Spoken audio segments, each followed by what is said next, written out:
Ils sont 5. Ils ont quitté Limoges lundi direction Palou et une zone de recherche précise. L'hôtel Mercure qui s'est effondré vendredi lors du séisme. Dans les bagages de ces pompiers volontaires, du matériel de pointe mis à disposition des Indonésiens. Donc on va déjà utiliser des capteurs sans fil pour voir si vraiment il y a encore une présence humaine vivante sous les décombres.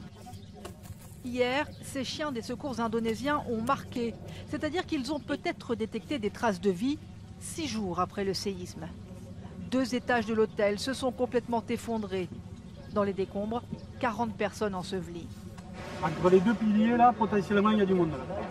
Repérage des lieux par les secouristes français et patience. Ce sont les Indonésiens qui décident du rythme des opérations, même si le sens de l'urgence ne semble pas être le même pour tout le monde.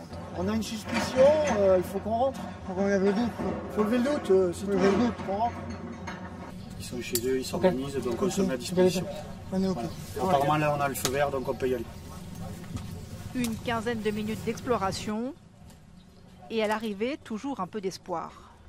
Peut-être un petit bruit. Peut-être. Ouais. Mais en plus, c'est pas du bruit régulier, si tu veux, c'est pas un goutte à goutte.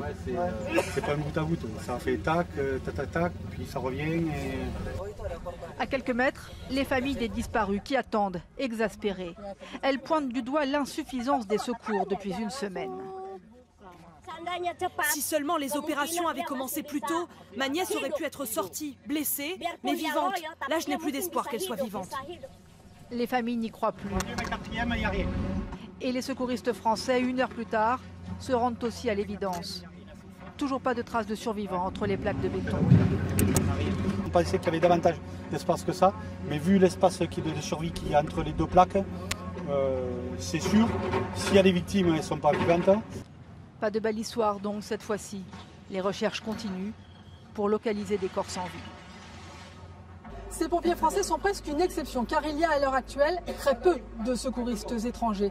L'Indonésie en effet entend gérer seule au maximum les conséquences du séisme et du tsunami.